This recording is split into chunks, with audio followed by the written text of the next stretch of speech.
Armandito. ¿Llega, profesor?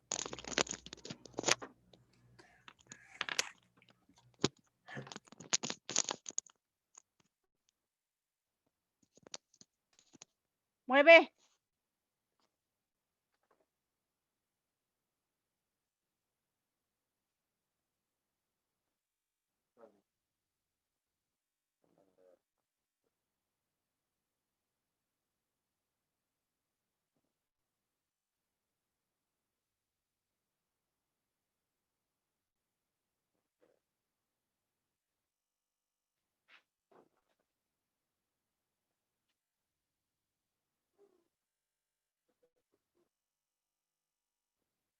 ¿Qué fue, Armando Sebastián?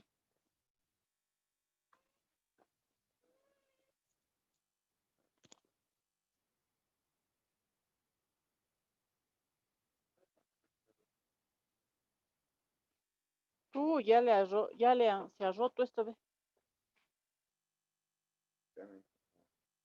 Ya no importa, mueve, mueve.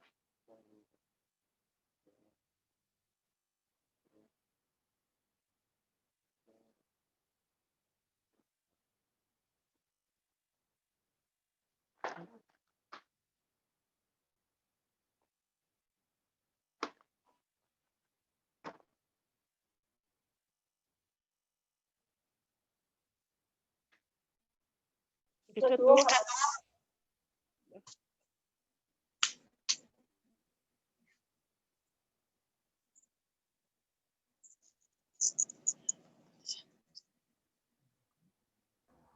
Buenas tardes.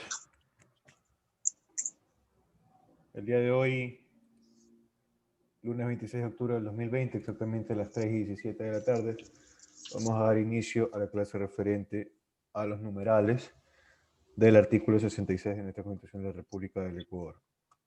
Para esto, en primer lugar, quisiera hacer una retroalimentación respecto al deber enviado sobre qué numeral les parecía más importante del artículo 66. Para esto escucharé 3 intervenciones.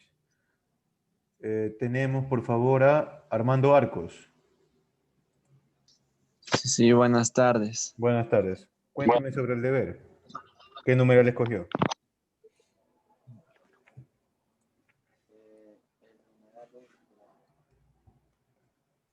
El numeral 1. Sí, cuénteme sobre el numeral 1. ¿Qué habla de derecho? Habla de... Habla de la inviolabilidad de la vida, que no habla de la pena de muerte. O sea, el derecho a la vida, que es el conjunto de las normas establecidas que conceden la facultad al ser, o sea, al ser humano para exigir de la autoridad o cualquier, o bueno, su respeto más que todo de la, habla de la vida y que la pena de muerte servida. Listo, gracias, Armando. Seguimos con Jorge Arteaga, por favor. Buenas tardes, doctor. ¿Cómo estás, Jorge? ¿Qué tal? Cuéntame. El numeral que yo elegí del artículo 66 de la Constitución fue el artículo 3, que se refiere a que las personas se les garantiza el derecho a una integridad, tanto física, sexualmente, como psicológicamente también, si no mal recuerdo, donde enfaticé en cada uno de estos postulados. Brevemente exponía mis ideas respecto a cada una de las cosas, donde se les debe dar un trato equitativo y que se le cumplan las garantías, por ejemplo, a las personas procesadas. Hablé sobre los delitos sexuales que son muy sonados en la actualidad, y la integridad personal, de que hablé sobre que las personas deben vivir en un ambiente armónico, libre de violencia, y Listo. entre otras cuestiones más. Ajá, muchas gracias, Jorge. Continuamos con Elizabeth Campi. Buenas tardes, Elizabeth. Tiene el micrófono apagado, Elizabeth. Ya, perdón, mil disculpas. Siga. Ya, a ver, yo hice el estudio del numeral 20 del artículo 66 que habla del derecho a la intimidad personal y familiar. Ujú. En esa puedo enfocar que dentro del derecho a la intimidad personal y familiar es el poder que se tiene de resguardar un ámbito reservado para uno mismo, es decir, la integridad misma de uno. Por ejemplo, cuando se puede dar un ejemplo clásico, puede ser el pudor de una persona. No se puede llegar fácilmente a ese tipo de intimidad, porque esa intimidad es solamente mía, o el hecho de que alguien quiera ingresar hacia nuestro domicilio también es un derecho ya a la intimidad familiar. Entonces se entiende por intimidad a la parte interior que solamente cada uno conoce en sí mismo, consagrándose como el máximo grado de inmanencia, que es eso que aquello que se almacena solamente para el interior de uno. Lo íntimo se encuentra protegido por sentimientos de pudor, como lo dije anteriormente. En expresión de intimidad se colocan en juego la capacidad de dar y la posibilidad también de recibir y dialogar con otra intimidad diferente. Entonces, me gusta mucho este tema y por eso le tomé el derecho a la intimidad personal y familiar, porque es un derecho que considero sumamente relevante para garantizar los derechos de los ciudadanos. Listo, muchas gracias, Elizabeth. Efectivamente, es un derecho relativamente muy importante. Ahora, procederemos con el desarrollo del numeral 2 hasta el 14, numeral 2 hasta el 14 de este artículo 66. Posterior a eso, se enviará el artículo 15 hasta el artículo 25 como deber para la casa, como hora sincrónica. El deber ya se encuentra subido a la plataforma Edmodo y será presentado como máximo plazo hasta el miércoles a las 12 de la noche. ¿Sí? Entonces, procedemos con la parte teórica, lo referente al artículo 66, numeral 2. El artículo 66, numeral 2, nos manifiesta que como ciudadanos ecuatorianos tenemos la plena libertad de gozar de derechos de buen vivir o del summa causai, como son los establecidos en el artículo 12 y 13 referente a agua y alimentación, 12 y 13 de nuestra Constitución. Asimismo, tenemos el derecho a gozar de un ambiente sano, tal cual se establece en el artículo 13 y 14 de nuestra Constitución, 14 y 15, perdón, de nuestra Constitución, a la educación establecido en el artículo 26, 27, 28 y 29 de nuestra Carta Magna, al hábitat de vivienda establecido en el artículo 30 y 31, a la salud en el artículo 32, al trabajo, a la seguridad social, establecido en el artículo 33 y 34, al ocio y al tiempo libre, establecido en el artículo 381 de nuestra Constitución, entre otros derechos incluidos en el régimen del buen vivir o summa causai con concordancia en el artículo 340 de nuestra Carta Magna. Este régimen, asimismo, se manejará acorde al Sistema Nacional de Inclusión y Equidad Social, que se encuentra conformado por distintos sistemas, instituciones, políticas, normas, programas y servicios, que asegurarán la exigibilidad de los derechos, siempre encaminados según el Plan Nacional de Desarrollo, que se actualizará cada año, ¿no? Por los órganos jurisdiccionales del país. Asimismo, avanzamos con el numeral 3 del artículo 66, que determina lo siguiente, referente a una vida libre de violencia, integridad física, moral y sexual en todas sus formas. Para esto es de vital importancia revisar las disposiciones establecidas en COIP acerca de la violencia, que da un hincapié en la violencia intrafamiliar y miembros del núcleo intrafamiliar, la violencia contra la mujer y miembros del núcleo intrafamiliar, perdón. Esta violencia es importante porque se desarrolla un vínculo más estrecho, en el vínculo en que las personas se desarrollan todos los días, ¿no? Entonces es necesario tomar en cuenta el artículo 155 del COIP, que en primer lugar define los tipos de violencia, como son violencia física, psicológica y sexual contra la mujer y miembros del núcleo intrafamiliar. Posterior a esto tenemos el artículo 156, que define exclusivamente a la violencia física contra la mujer y que determina que las penas privativas de libertad para aquellas lesiones que produzcan incapacidad mayoritarias a 3 días, serán las mismas establecidas en el artículo 152 del COIP referente a lesiones. Sin embargo, se sumará 1/3 de la pena. Se sumará, lógicamente, porque es un problema de vital importancia para el Ecuador el tema de la violencia en el núcleo intrafamiliar, ¿no?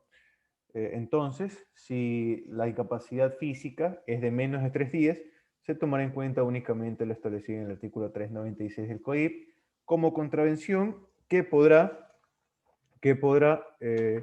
generar una pena privativa de libertad de 7 a 30 días, ¿no?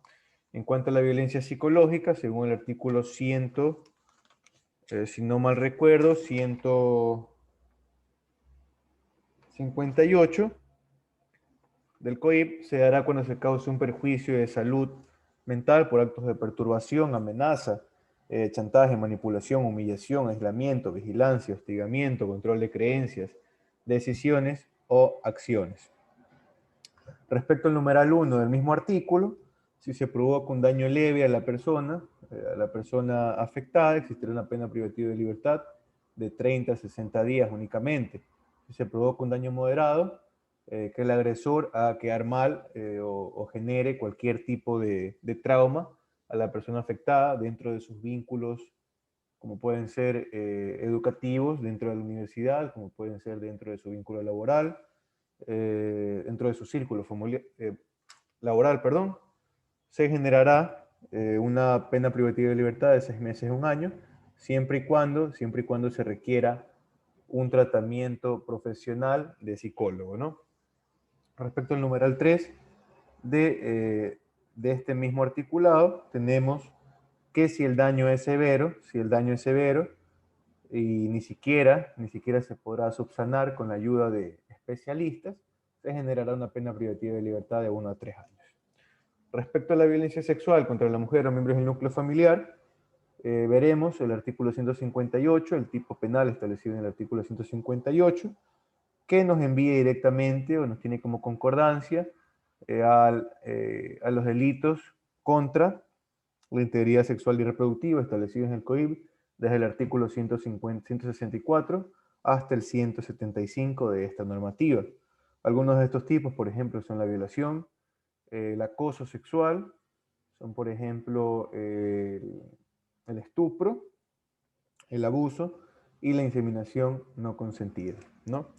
Respecto al ámbito laboral y el acoso laboral, que asimismo tiene que ver con la violencia psicológica en este caso, podemos visualizar que el acoso laboral se encuentra establecido en el artículo 46 del Código de Trabajo vigente, y asimismo este Código Laboral define el acoso laboral como todo comportamiento atentatorio a la dignidad de la persona, ejercido de manera reiterada y potencialmente lesiva, cometido ya sea en el lugar de trabajo o en cualquier momento en contra de una de las partes de la relación laboral o entre trabajadores, que tenga como resultado para la persona afectada su menoscabo, maltrato, humillación o bien que amenace o perjudique su situación laboral.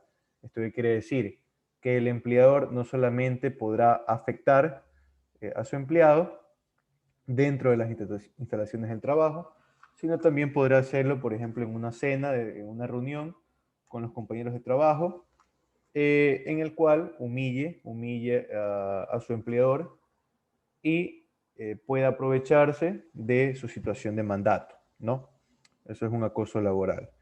Estos casos, en primer lugar, podrán denunciarse ante el inspector de trabajo, quien deberá prestar especial atención si el hostigamiento se produce vulnerando expresamente el principio de no discriminación o con la causa del principio de no discriminación. Es decir, si una persona, por ejemplo, es afroamericana, es homosexual, es indígena, entre otras circunstancias, ¿no?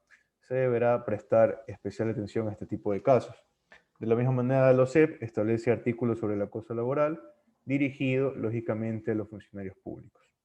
Respecto a las letras C y D del numeral 3 del artículo 66 de la Constitución de la República del Ecuador, tenemos la prohibición de tortura, que un tipo penal acorde a la tortura es el artículo 151 del COIP, la desaparición forzada, el artículo 84, respecto también al tipo penal de tortura y tratos crueles, inhumanos y degradantes, según el artículo 119 del COIP, y cuestiones referentes a la trata de personas, cuestiones de material genético, de personas vivas, extracción, comercialización ilegal, de órganos, tejidos, fluidos y el turismo para donación o trasplante de órganos se encuentra establecido en el artículo 91 de nuestro Código Orgánico Integral Penal.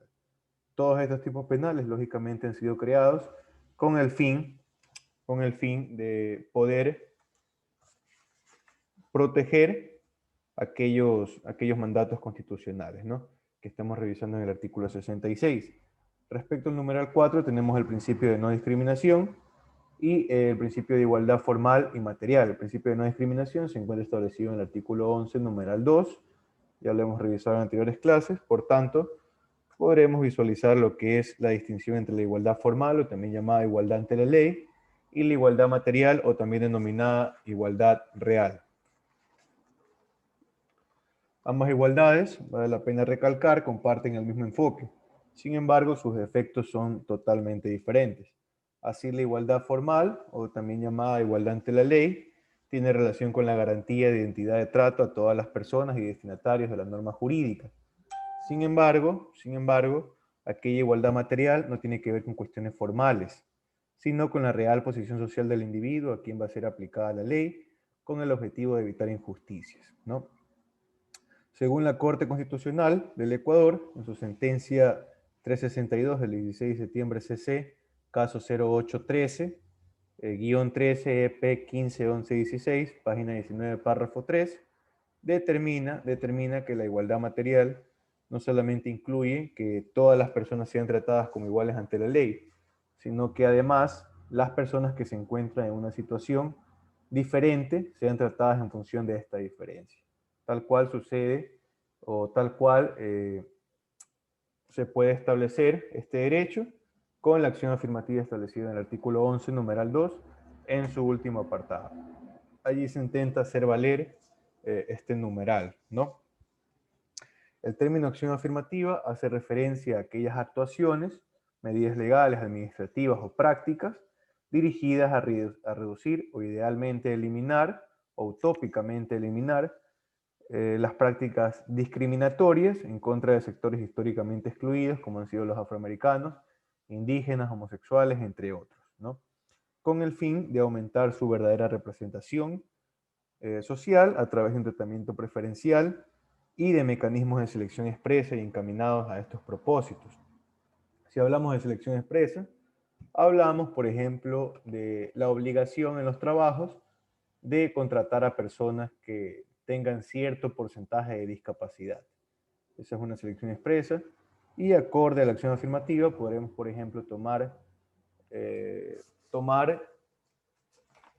a manera de representación lo que son los concursos de méritos y oposición de los jueces y fiscales, en los cuales se manejan con un puntaje. Y las personas que históricamente han sido afectadas, como pueden ser los afroamericanos, como pueden ser los indígenas, dichas personas podrán tener 1 o 2 puntos más, dependiendo de cada caso, ¿no?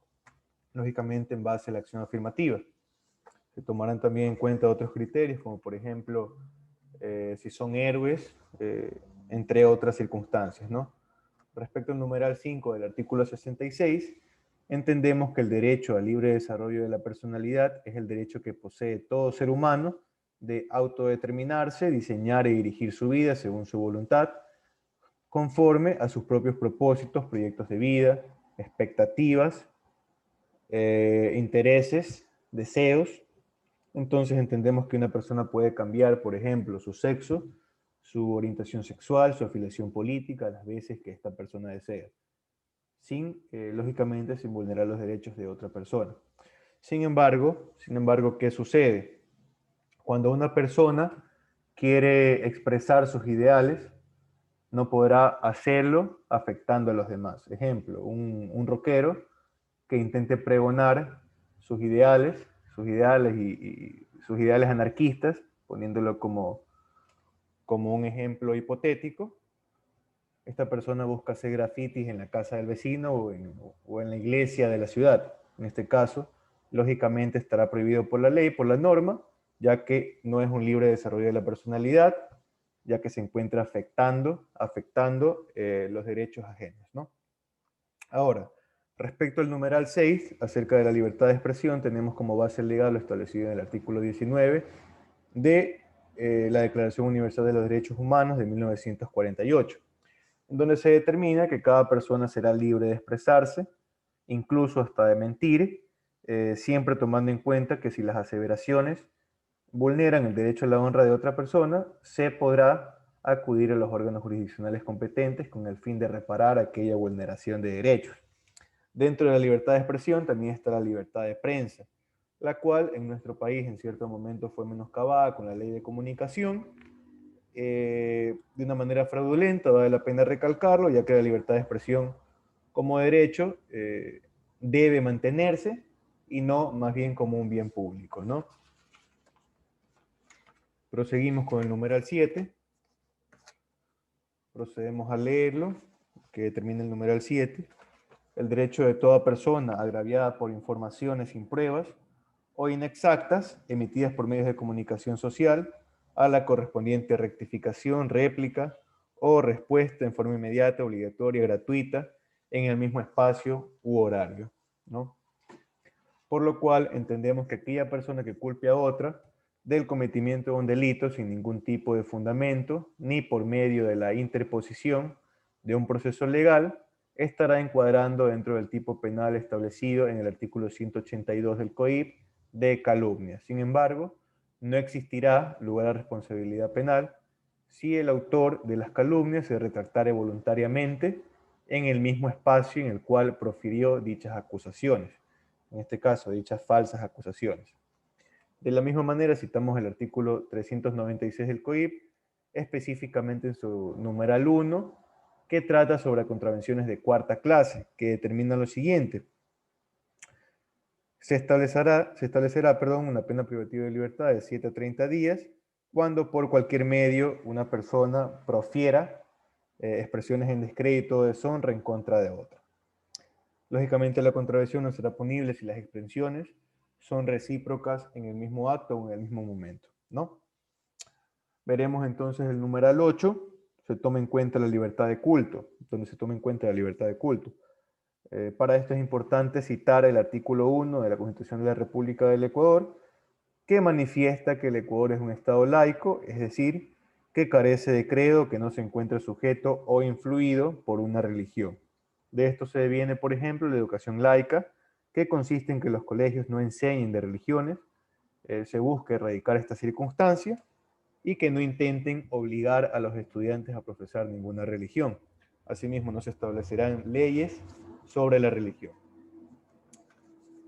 En base a esto, es importante manifestar que aún quedan estragos de normas anteriores, como puede ser, por ejemplo, el Reglamento de Cultos Religiosos, que data del año 2000. Sin embargo, el mismo se encuentra prácticamente inaplicable, derogado en su mayoría tácitamente, ¿no? ¿Por qué? Por dos razones. Primero, la figura legal del ministro religioso, que vale la pena recalcar, poseían una credencial de acreditación, ya no existe. Ya no existe esta figura, la cual se presenta en la mayor parte de los artículos de esta norma, por lo cual quedan sin efecto los mismos. Y segundo, que este reglamento hace alusión al Código Penal anterior, el cual ya ha sido derogado por el COIP presente, ¿no?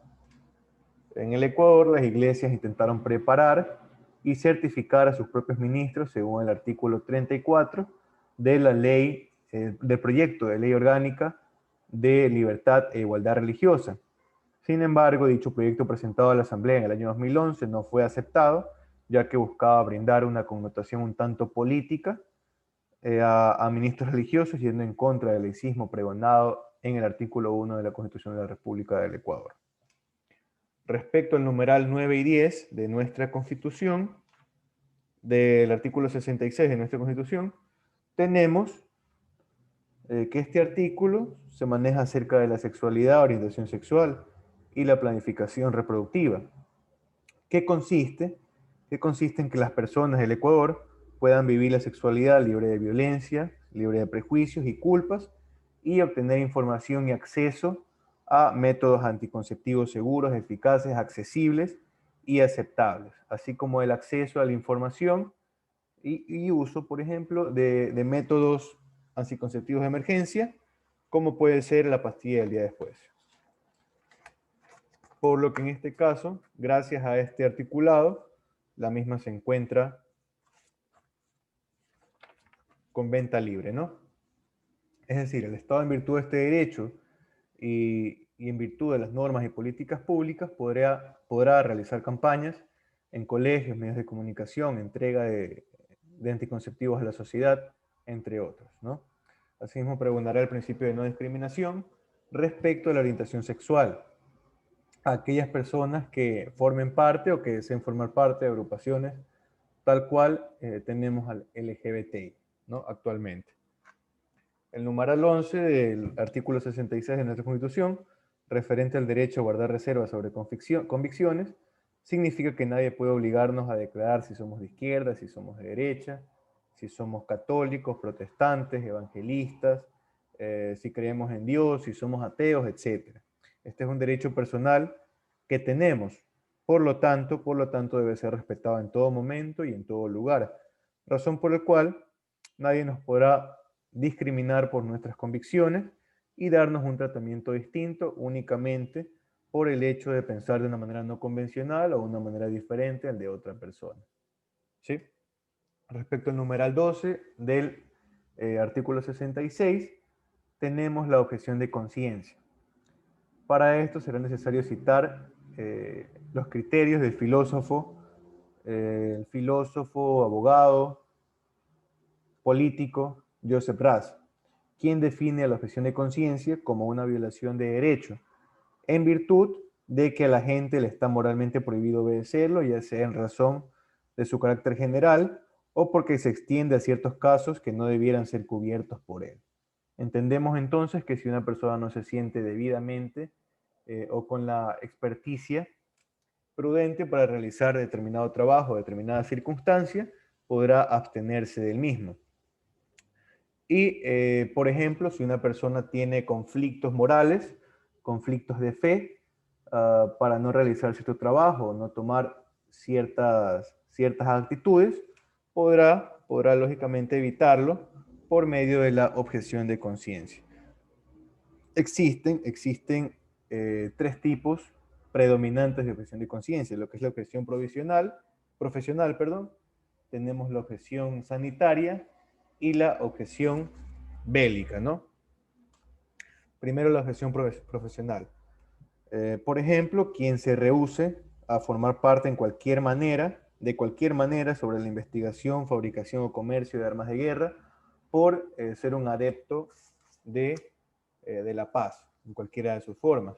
Tenemos también la objeción médica, o también llamada objeción sanitaria, para quien se rehúse a intervenir en operaciones relacionadas con la interrupción voluntaria del embarazo, esto es el aborto, o que también esté en contra de la práctica de la eutanasia.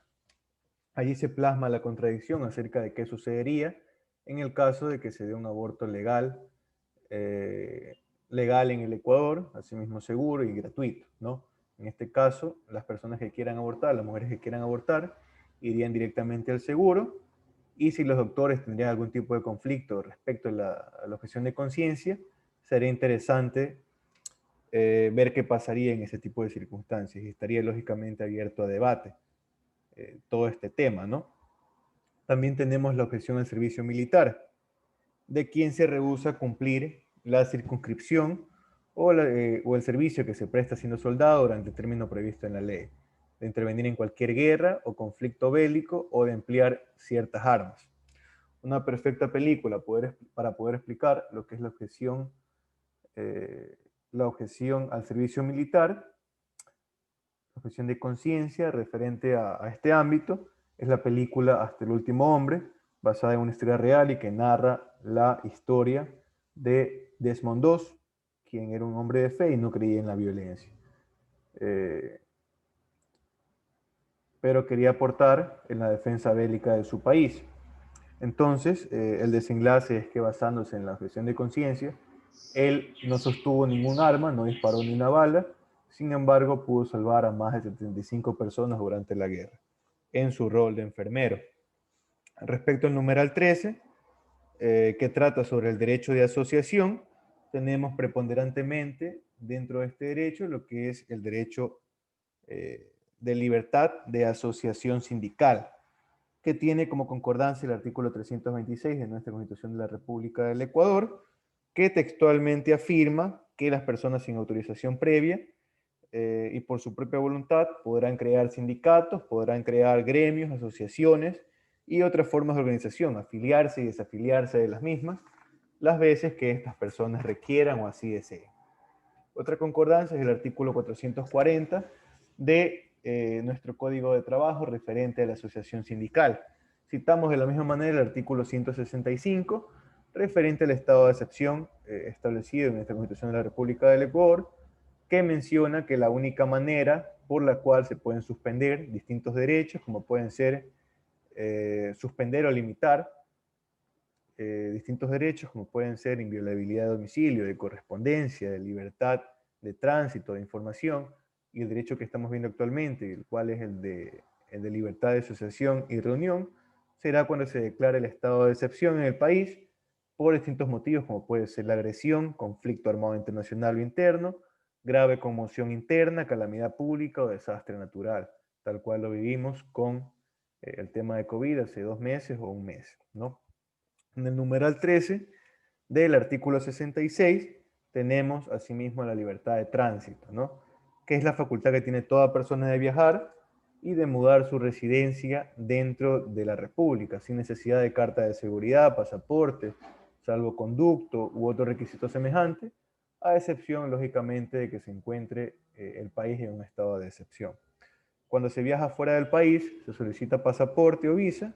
Sin embargo, hay que evitar confusiones. Esto no se puede considerar como una vulneración de derechos, ya que no se encuentra vulnerando los mismos, sino únicamente estableciendo o interponiendo requisitos, ¿no? Asimismo, la única manera legal con la cual se puede menoscabar la libertad de tránsito respecto a la salida del país puede ser por medio de lo que ya le manifesté, lo que es el estado de excepción, o por medio del artículo 522, numeral 1, la medida cautelar de prohibición de salida del país, cuando la persona se encuentre procesada dentro de una cuestión penal, dentro de, valga la redundancia, de un proceso penal, y se quiere asegurar su presencia, la presencia de la persona procesada, a la audiencia a realizarse en lo posterior. Allí se puede prohibir la salida del país. Bueno, esa es la exposición del día de hoy. Ya nos quedan únicamente 4 minutos, así que quería agradecerles su atención y desearles un feliz inicio de semana.